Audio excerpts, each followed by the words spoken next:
자, 그럼 첫 번째 주제. 네. 자, 이재명. 아침에 지금 들어오기 전 뉴스를 봤더니 이제 출근길에 지난 주말에는 이제 거의 잠잠했어요. 그 주말에 이제 기자들이 계속 이재명 체크를 한 겁니다. 집 앞에 그래서 집 앞 밖을 나서지도 않고 이제 고민하다가 이제 아침에 출근길에 뭐 이제 기자들은 할 이야기를 준비하고 나옵니다. 이제 기자들 당연히 달라들 거고 마이크 들이댈 거고 그랬더니 해경군 김 씨는 제 아내가 아닙니다. 강력하게 부인을 했습니다. 네. 그런데 이제 표정이 굉장히 어둡습니다. 어두울 수밖에 없죠. 네. 왜냐하면은 뭐 이 정도면은 사실 트위터에서 누구 말이 맞나 하는데 84%가 경찰 말이 맞다고. 근데 나 그것 보고 내가 깜짝 놀랐는데요. 네. 그것보다 자충수라고 표현합니다. 그렇죠. 이제 본인은 이제 거기다 올려서 누구 말이 맞습니까? 김혜경님 말이 맞습니까? 경찰 이야기가 맞습니까? 해서 아마도 본인 지지자들이 몽땅 달라들어서 김혜경 말이 맞습니다 할 걸로 기대를 했을 거예요. 그렇게 했는데 웬걸 84%가 경찰 말이 맞다 하니까는 아마 그래서 주말에 못 나오기도 했을 겁니다 아마. 그렇죠. 네. 어떻게 보면 지금 크리스찬 베일님 말씀처럼 게임 끝났다고 봐야 되겠죠. 네. 그리고 아주 스스로 아주 예언가적인 말을 했습니다. 내게 SNS는 힘이었지만은 지금은 족쇄가 됐다. 그거죠. 그럼요. 뭘로 승한 사람 뭘로 망한다는 이야기가 맞는 것 같아요. 그리고 이제 저는 어제 이재명 씨가 했던 여론조사에서 본인 네. 스스로 만든 블로그에서 여론조사에서 85%가 경찰 말이 맞다라고 했다는 것은 본인의 지지자들마저 네. 멀어져 간다.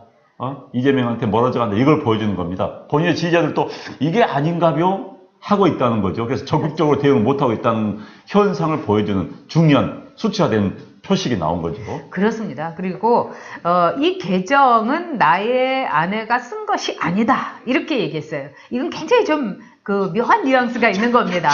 저거 네. 좀 최순실 씨가 저럼 웃겼습니다. 네. 아내라 못 부르는 더러운 세상.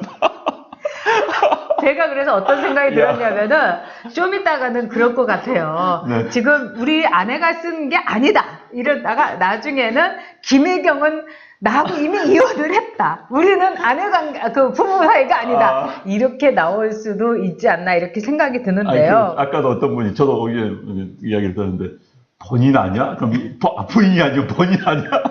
그럼 봤는데 제가 너무 재치있는 것 같아서 제가 네. 웃었습니다. 아니 실제로 네. 그랬습니다. 올해 4월에 이제 그걸 어느 네티즌이 제기한 거죠. 그래서 김혜경 씨 아니세요? 그랬더니 그 다음날 이재명이다 이렇게 이제 올라왔다는 거예요. 그만큼 지금 굉장히 재밌는 이 사안이다. 우리 어떻게 보면 보수 우파로서는 그래, 팝콘 먹으면서 팝콘 각으로 그래 너희들 잘해봐라. 이전 투구 잘해봐라. 그러면서 이게 굉장히 만만치 않다는 이 상황을 저희가 오늘은 분석을 해드리도록 하겠습니다. 자, 그런 점에서요, 민주당에서는 지금까지 공식적인 논평이 하나도 안 나왔습니다. 왜 안 나왔을까? 이거는 볼 때 민주당 안에서 지금 굉장히 복잡한 겁니다. 이 이재명이라는 이 사건을 어떻게 해야 될지. 일단 제일 속이 타들어가는 사람은 이해찬 전 대표라고 할 수 있겠죠. 하태경 의원이 그랬어요. 아니, 뭔 빚이 있어가지고 지금 저러고 있느냐. 탈당을 시키든지 제명을 시켜야 되지 않냐. 이러는데, 이해찬으로서는 첫째 뭐가 있느냐. 지난번 이 대표 선거에서 엄청 신세를 졌습니다. 그렇기 때문에 내칠 수가 없는 거고요. 두 번째로는 민주당 안에서는 이재명한테 촛불 빚이 있는 거죠. 왜? 처음에 이 노무현 대통령의 탄핵 때에 그 기억이 있기 때문에 우리가 그 탄핵하자 하고 나서면 이러다가 역풍 맞을 수 있다고 해갖고 민주당이 이렇게 콕 받고 있었거든요. 그때 이제 이재명이 나와가지고 탄핵해야 된다고 막 하면서 했기 때문에 이재명은 사석에서 그랬다는 겁니다. 민주당 겁쟁이들이다. 내가 탄핵하자고 해가지고 지금 오늘의 민주당이 된 거다. 이렇게 얘기하면서 탄핵의 기득권은 나에게 있다. 내가 탄핵 기득권자다. 이렇게 얘기했기 때문에 그런 점에서도 이제 촛불의 자릿세라고 할까요? 이걸 요구하고 있고 뭘 민주당이 두려워하겠습니까? 이재명의 입이죠. 만약에 이재명을 막 비난하기 시작하면 탄핵 때 내가 하자고 했을 때 너희들 뭐라고 했어 하면서 막 풍노가 나올 거다. 이런 것도 민주당이 두려워하고 있다. 이게 이제 여의도에서 지금 떠도는 얘기입니다. 네, 맞습니다. 지금 이재명이 뭡니까? 촛불 전국 상황에서 팍 커버렸죠. 그렇죠. 일개 지방자치단체장, 성남시장 할 때 이제 포퓰리즘의 모든 정책 내걸어가지고 사람들 관심을 쌓고, 뭐, 성남시장이 뭐, 갑자기 광화문에 시위하고 말입니다. 그러다가 촛불시 이제 국면이 되니까 거의 막 치고 나온 거 아닙니까? 막된 말로 치고 나왔어요. 그 당시만 하더라도 네. 문재인 대통령은 좀 절차적으로 하자. 응? 그 대통령 탄핵하지 말고 절차적으로 순서하자라는 이야기 했다가 또 내부에서 굉장히 비난을 받았습니다. 그때 비난을 선두에 섰던 게 이재명이었어요. 또 그러다 보니까 또 이제 이재명 커가지고 이제 대선까지 나왔습니다. 대선 국면에 나와서 이제 이번에 이른바 해경궁 김 씨가 썼다는 네. 아직은 누군지 모른다는 전제하고요. 그 글들이 정말 진짜 몰라요? 아니 아직은 뭘 전제하고 아니 이런 글을 썼어요. 뭐 다 아시지만 다시 한번 아시면 한번 읽어보겠습니다. 문재인이나 와이프나 점점점 생각이 없어요. 생각이 뭐 여러분들 가운데 이거하고 동의하시는 분들이 많은 것 같아요. 자, 노무현 시체 뺏기지 않으려는 눈물 점점점 가상합니다. 이게 이른바 노빠들 확 열불나게 만든 멘트죠. 문 후보 대통령 되면 꼭 노무현처럼 될 거니까 그 꼴 보자고요. 점점점. 자, 이건 뭐 여러분들하고 비슷한 생각 가진 분도 많이 계실 겁니다. 그런데 이 글을 써 올렸기 때문에 문빠들은 이른바 노빠들은 열불 날 수밖에 없는 거고 누구냐 찾아내자 하면서 사실은 네티즌 수사대가 수사를 한 겁니다. 이건 누구냐 문빠들이 수사를 한 거예요. 제3자인 또 뭐 보수 지지하신 분들은 그냥 허허 보고 있었는데 자기들끼리 충돌이 벌어진 겁니다. 이제 그런데 여기에는 민주당 내에서의 당권 경쟁, 다음번 대권 주자로는 싸움이 벌어지고 있는 겁니다. 왜? 친문 후보는 사실 안희정이 아웃된 다음에 별 후보가 없어요. 그런데 지금 이재명이 커오고 있습니다. 좀 이따 우리 박원순 이야기 하겠습니다만 박원순 커오고 있어요. 둘이밖에 없어요. 지금 상황에서는. 그러니까 친문 쪽에서는 야 저거 좀 꺾어내야 되는 거 아니냐라는 생각을 할 수밖에 없는 겁니다. 게다가 지금 최혜숙 씨 발음만 했는데 아니 그걸 다시 읽는 저희가 있어요.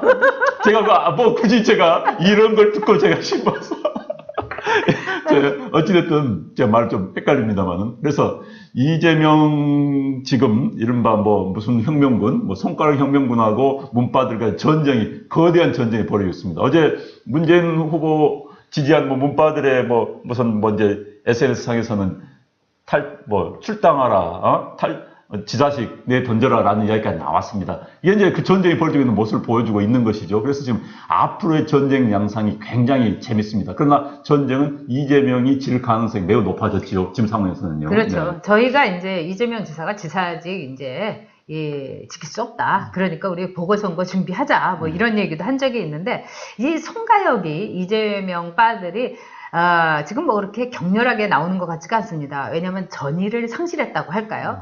그 전의를 상실한 아주 합리적인 이유가 있습니다. 첫째, 휴대전화 2개를 다 버렸다는 거예요. 그래서 제출을 거부했어요.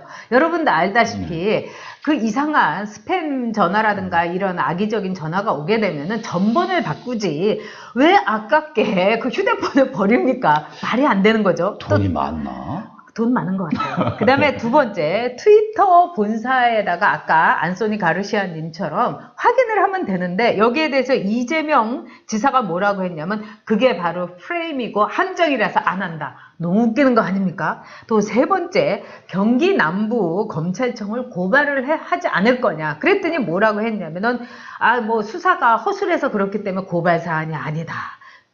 굉장히 이상한 이 답변을 평소에 고소왕이라고까지 했는데 이상한 답변을 계속해서 풀어나가고 있습니다. 그 다음에 문제의 이정열 지금 뭐 변호사가 업무를 하고 있다고 하는데 이 사람이 스모킹 건을 갖고 있다 이랬습니다. 아까 이동민 님처럼 어떻게 보면 이동민 민처럼 아마도 이 검찰도 뭔가를 갖고 있을 건데 이정열이가 또 이렇게 보낼 수도 있는 거고요. 하여튼에 재밌습니다, 지금. 네. 그러니까 지금 이제 이번 사건, 특히 이제 이른바 해경궁 김씨 사건은 이재명 씨와 관련된 정말 수도 많은 사건 가운데도 좀 차원이 다른 사건입니다. 예를 들어서 형을 어디 병원에 넣었다는 등 김부선 씨와 관계는 굉장히 사적 영역이죠. 개인의 사생활 영역인데 이 부분은 사적 영역이 아닙니다. 정말 이른바 선거 국면에서 본인의 부인이 나서서 이제 현재 이제 경찰의 수사 결과대로라면요, 본인이 나서서 상대 후보를 공격하고 그래서 거짓말을 하고 이런 굉장히 공적 영역이기 때문에 사적 영역 사건과 별개입니다. 그렇기 때문에 이 사건의 중요성이 더 있는 거고요. 게다가 이제 부인까지 하다 보니까 이제 부부가 다 이거 무슨 거짓말쟁이야? 부부가 뭐 이런 아까 지금 우리 댓글 제가 네. 너무 심해서 좀 그래서 읽지는 못했습니다만 부부가 하는 이야기가 나올 수밖에 없는 겁니다. 그래서 이제 막장 드라마 보는 것 같다 이런 이야기가 나올 수밖에 없는 것이죠. 그래서 지금 이재명 지사에 대해서는 민주당이 좀 정리를 할 필요가 있습니다. 말을 못하고 있죠. 왜? 방금 말씀하신 것처럼 이해찬 당대표 덕을 많이 봤습니다. 지난번 당대표 경선 때. 게다가 그렇기 때문에 본인이 아끼던 본인의 사실 과거 비서실장을 했던 비서실장격이었죠. 이화영 전 의원을 경기도의 부지사, 뭐 평화담당 부지사나 그런 얘기 처음 들어봤습니다만 평화담당 부지사가 있답니다. 평화담당 부지사. 평화가 너무 남용되고 있습니다. 네, 평화담당 부지사를 보내고 하기 때문에 그 관계상 지금 어떻게 깔 수가 없는, 어떻게 공개할 수 없는 상황이 돼버린 거예요. 그러나 이제 민주당도 뭔가 정리를 할 수밖에 없습니다. 왜?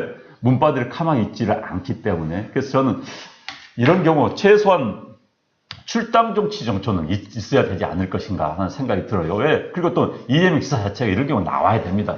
과거 한국당에서 누구였던가요? 뭐 자기 언어 문제 때문에 문제가 되니까는 당을 위해서 탈당합니다. 그게 사실 이재명 씨도 맞는 이야기입니다. 자기가 그렇게 당을 사랑한다면은 정말 당을 그렇게 사랑한다면 탈당하고 그리고 대법원에서 무죄 선고가 받는다면 그때 다시 돌아가면 되는 겁니다. 그게 더 깨끗한 거예요. 그런데 당 안에서 살아보겠다고 당이 날 보호해 주겠다고 이제 보호해주지 않습니다. 이재명 씨도 지금 생각을 잘못하고 있는 것 같아요. 그렇습니다. 신택스님이 막장 드라마다 하는데 진짜 끝막장 드라마입니다. 아마데우스님이 버린 아이폰을 기자가 집 주변 휴지통에서 주웠다는 소문이 있습니다. 네, 태블릿 PC하고 똑같은 그런 운명이 되기를 바랍니다. 지금 저희가 731분 이제까지 한 것 중에서 제일 많이 오셨어요. 너무 기쁩니다. 네. 그런데 정말 또 빠른 이제 시간 내에. 네, 세 번째로 저희가 또 보는 팝콘각 세 번째 넘버 3입니다. 자, 이번에 아까 김현우님께서 김땡수는 어떡하나 이렇게 올려주셨어요. 그 이재명 지사에 대해서 뭐 김부선 사건을 비롯하고 계속해서 이 방패막이를 한 네. 주옥 같은 분들이 있습니다. 그분들 이름을 제가 그대로 볼 수는 없고 이땡영님, 그 다음에 김땡준, 그 다음에 펴땡원, 최땡희 뭐 이런 사람들, 김땡수 이런 사람들이 했는데 이 문파들이 이 사람들을 공격을 하고 있습니다. 그러면서 이거는 현금 연대다 이렇게 이제 문파들이 공격을 하고 있다는데 네. 뭐 저희가 거기에 대해까지 이제 정확한 취재가 안 됐습니다만은 뭔가가 있는 거는 확실합니다. 그렇기 때문에 과연 이 사람들은 뭐라고 할 것인가? 이 중에 이제 김땡준 같은 경우는 뭐 50대 남자라고 해서 경찰에 그 자기가 하는 이제 빨대로부터 이제 얘기를 들었다 이러면서 너무나 적극적으로 얘기를 한 거예요. 그래서 이상하다. 이렇게까지 할 이유가 무엇인가? 아마 여러분께서도 이상하게 생각이 드셨을 겁니다. 네. 자, 그런 점에서 자, 이른바 이재명의 어떤 방패막이들은 앞으로 어떻게 입을 정말 속된 말로 털 것인가? 이것도 한번 우리가 지켜봐야 될 것 진짜 같습니다. 궁금해요. 그런 사람들이 네. 앞으로. 자, 뭐 이재명은 위대하신 분이라고 했던 분들 많이 있습니다. 자, 그 사람들이 야, 저렇게 시달리는. 네. 뭐 문제가 아닌 게 없다. 형하고, 형수하고, 저는 형수하고 막말하는 거 보고 지금 깜짝 놀랐어요. 저는 그거 듣다가 제가 끝까지 못 들었습니다. 네. 왜? 내 귀가 어지러질까 봐서. 그리고 또 무슨 뭐 김부선 씨, 그 다음에 또 부인 문제, 뭐 문제. 진짜 도정을 할 수 있는 겁니까? 경기지사직을 할 수 있는 그러니까요. 거예요. 경기도가 지금 1,300만 명, 본인 말대로 얼마 전에 본인이 뭐 한 시간은 1,300만 시간이라고 했는데 본인이 저러면 1,300만 분들의 시간을 뺏고 있는 거 아닌가 하는 생각이 들었어요. 본인 주장대로라면은. 본인 한 시간이 그랬어요. 내의 한 시간은 그럼요. 1,300만 시간과 같습니다. 왜 나를 경찰에 나오게 합니까? 근데 본인이 저런 문제 때문에 1,300만 시간, 뭐 3억 시간을 뺏고 있는데 그러려면 그만둬야죠. 그렇죠. 본인 말대로 그렇다면 양심상 그만두는 게 낫습니다. 네, 아싸님이 이재명이 한 번에 해결할 방법이 있다. 해경이하고 이혼하고 부선이하고 재혼하면 된다. 이제 이런 말씀을 하셨는데 그것도 방법은 방법이 되겠습니다만은 제가 보기에는 이 이재명 부부는 보통 부부는 아닌 것 같아요. 제가 아까도 몇 분이 올려주셨는데 동상이몽이라는 이제 프로그램에서 봤는데 이재명 지사도 이제 이미지 쇄신을 위해서 뭐 물불을 안 가리는 뭐 끝까지 간다지만 그 부인도 그때 무슨 저기 보드 타기를 하는데 서핑 보드 타기를 하는데 완전히 수영복 입고 저는 정말 놀랐어요. 그거 아무나 못하는 겁니다. 그래서 우리의 결론은 그겁니다. 이 아무나 못하는 일을 계속해온 이재명 지사 부부 끝까지 간다. 그다음에 민주당에서는 끝까지 속이 탈 것이다. 그래서 석탄, 백탄 어디까지 타는지 한번 우리는 팝콘 각으로 지켜보면 된다. 네, 결론입니다. 어찌됐든 전해년에 네. 2014년 4월 달에 경기지사 보궐선거는 있을 것 같습니다. 그렇죠. 네, 있을 네. 것 같습니다. 네. 네.